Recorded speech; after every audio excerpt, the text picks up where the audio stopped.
안녕하세요, 이쌤입니다. 오늘 컨텐츠에서는 지난 5월 8일 시행된 2026학년도 5월 모의고사를 기반으로 모의 컨설팅을 진행해보도록 하겠습니다. 모의 컨설팅이란 모의고사 성적을 기반으로 라인을 잡아드리는 컨텐츠로서 정시 전략을 세우는 법을 배움과 동시에 나중에 정시 솔루션 초반부가 어떤 식으로 진행되는지 파악하실 수 있는 컨텐츠입니다. 나중에 상담을 받길 희망하시는 분들도, 상담 없이 정보만 얻어가길 희망하시는 분들도 모두 도움을 받을 수 있도록 내용을 구성했으니까 잘 들어주시면 좋을 것 같습니다. 시작하기 전에 두 가지만 주의사항을 알려드리도록 하겠습니다. 첫 번째로는 5월 모의고사의 등급컷과 수능 때의 등급컷은 매우 큰 차이가 난다는 것입니다. N수생들은 5월 모의고사를 학원 또는 집에서 자체적으로 응시할 뿐 점수가 공식적으로 집계되지 않기 때문에 5월 모의고사 때는 난이도 대비 등급컷이 수능보다 크게 떨어지는 게 사실입니다. 따라서 오늘은 이를 보정하기 위해 성적표상의 백분위보다 조금 더 낮은 백분위 성적을 가정했습니다. 그러나 너무 큰 차이를 부여하면 주관이 너무 많이 개입하여 오히려 부정확해질 것 같아서 상황에 따라 백분위를 1에서 3 정도만 조정했다는 점도 참고해 주시길 바랍니다. 두 번째 주의사항은 5월 모의고사 성적만 보고 정시 올인 여부를 결정하지 말라는 것입니다. 이유는 첫 번째 주의사항에서 말씀드린 것과 똑같습니다. 5월 모의고사에서 만족스러운 성적을 받고 정시 올인을 결정한 후 기말고사에 최선을 다하지 않는 학생들이 종종 있습니다. 정시 올인 여부는 3학년 1학기가 끝나고 나서 결정해도 전혀 늦지 않습니다. 실제로도 정시에 올인했다가 6월, 9월 모의고사 성적에 충격을 받고 뒤늦게 수시 솔루션을 신청하시는 분들이 있는데, 이러한 경우 내신을 조금만 신경 썼더라면 수시로도 목표 대학에 진학할 수 있었던 경우가 많아서 크게 후회하게 될 수 있다는 점 참고해 주시길 바랍니다. 그러니 특수한 경우가 아니라면 내신을 미리 포기하지 마시고 수시와 정시를 같이 가져간다는 생각으로 준비를 해보시길 바랍니다. 그러면 지금부터 5월 모의 컨설팅을 시작해보도록 하겠습니다. 첫 번째 학생입니다. 원점수로 언매 81, 확통 60, 생윤 50, 윤사 47, 영어 3등급을 받으셨습니다. 백분위로 환산해보자면 74, 72, 3, 98, 96 정도로 볼 수 있겠습니다. 국어, 수학, 영어,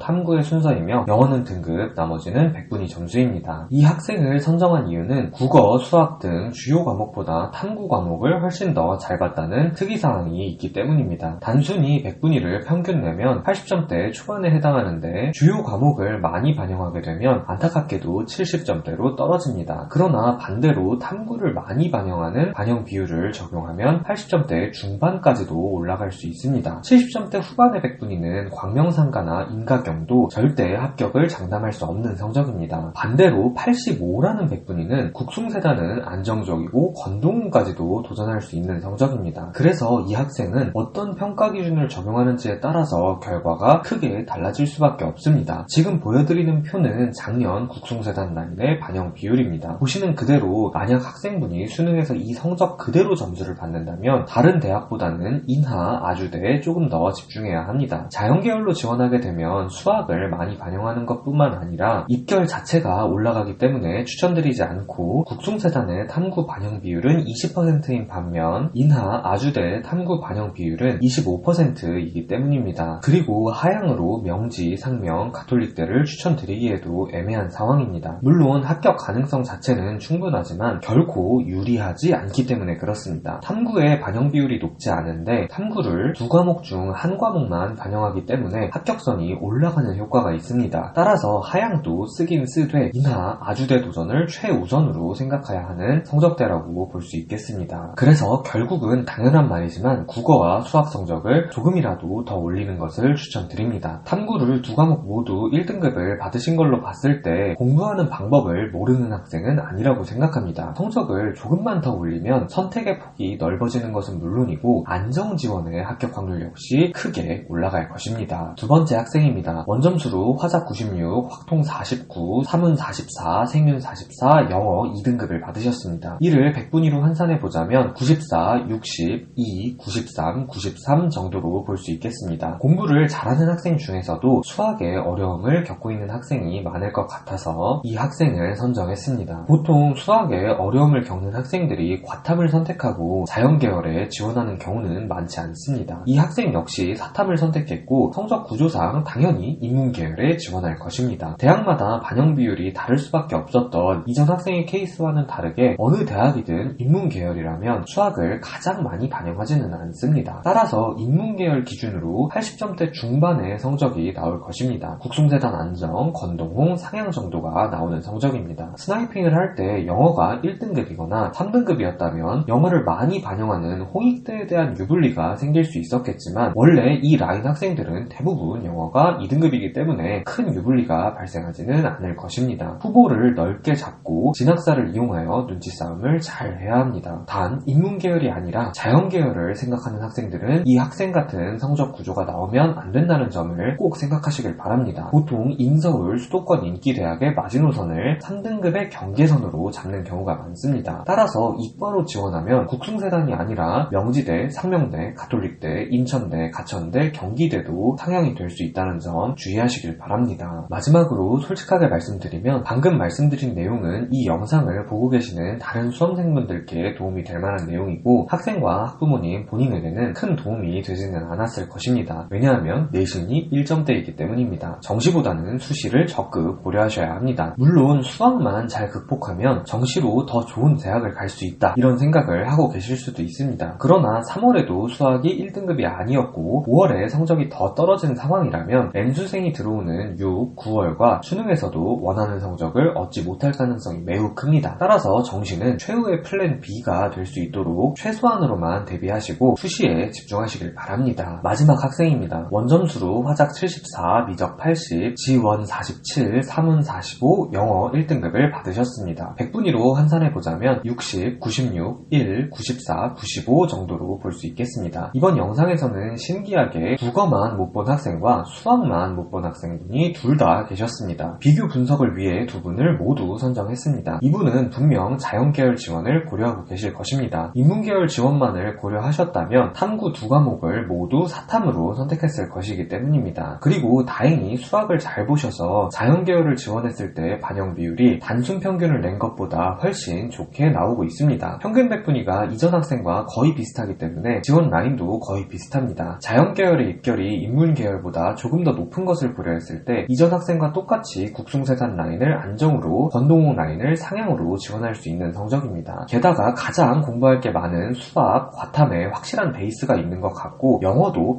100점입니다. 영어 1등급을 유지하는 것도 전혀 어렵지 않아 보이고 국어만 극복한다면 충분히 좋은 결과를 거둘 수 있을 것으로 보입니다. 내신을 적어주신 것도 수시와 정시 선택에 대해서 조언을 받고 싶으신 것으로 보입니다. 여기서도 오직 국어를 기준으로 생각하라는 말씀을 드리고 싶습니다. 국어를 최소 3등급으로 만들 수 있는지가 기준입니다. 2점대 중후반의 내신으로는 국숭세단을 결코 안정적으로는 갈 수 없습니다. 따라서 기본적으로는 정시를 조금 더 추천드립니다. 국어에서 3등급만 받을 수 있다면 정시로 최소 국숭세단을 갈 수 있고 잘만 하면 중경외시 이상도 가능해 보입니다. 그러나 국어 성적이 그대로라면 위험합니다. 요즘 과탐 미끄러지는 건 정말 눈에 밟히듯 너무 흔하게 발생하는 일이고 최상위권 N수생의 영향으로 성적이 전체적으로 조금씩 떨어지는 일도 충분히 발생할 수 있습니다. 따라서 하이리스크 하이리턴 전략을 쓰는 게 아니라면 국어를 조금이라도 올릴 자신이 있어야 정시에 집중하는 게 맞습니다. 국어가 영원히 극복되지 않는 숙제라고 생각하신다면 수시에서 반드시 안전장치를 마련해 보시길 바랍니다. 이상으로 5월 모의 컨설팅 컨텐츠를 마치면서 이번에 모의 컨설팅 대상자를 포함하여 수능과 모의고사를 준비하고 계신 모든 학생분께 코멘트를 남기도록 하겠습니다. 말씀드렸듯 5월 모의고사는 N수생의 성적이 등급컷에 반영되지는 않는 시험입니다. 그러나 이번에는 3월과 비교했을 때 훨씬 덜 보수적으로 말씀드렸습니다. 5월부터는 학생들의 실력이 향상돼서 그런 것이 아니고 오늘 대상이 된 학생들이 앞으로의 성적 향상 가능성이 있었기 때문입니다. 특정 과목에만 약점을 보인 케이스가 많았기 때문에 해당하는 과목 성적을 조금만 더 올리면 평균 백분위가 크게 올라갈 가능성이 있다는 뜻입니다. 따라서 모의 컨설팅 대상자가 아니었던 여러분들은 N수생이 들어오면 앞으로 백분위가 떨어질 수 있다는 것을 고려하여 조금 더 보수적으로 생각하시길 바랍니다. 어느 정도로 보수적으로 봐야 하는지를 참고하실 수 있도록 3월 모의 컨설팅 영상 링크를 첨부하겠습니다. N수생이 들어오는 6월, 모집 요강이 나오는 9월에는 점점 더 수능과 모의고사의 괴리가 줄어듭니다. 그 시점이 오면 더욱 자세한 정보를 알려드릴 테니 앞으로의 모의 컨설팅 시리즈도 많은 관심 부탁드리겠습니다. 그러면 이상으로 5월 모의 컨설팅 컨텐츠를 마치도록 하겠습니다. 감사합니다.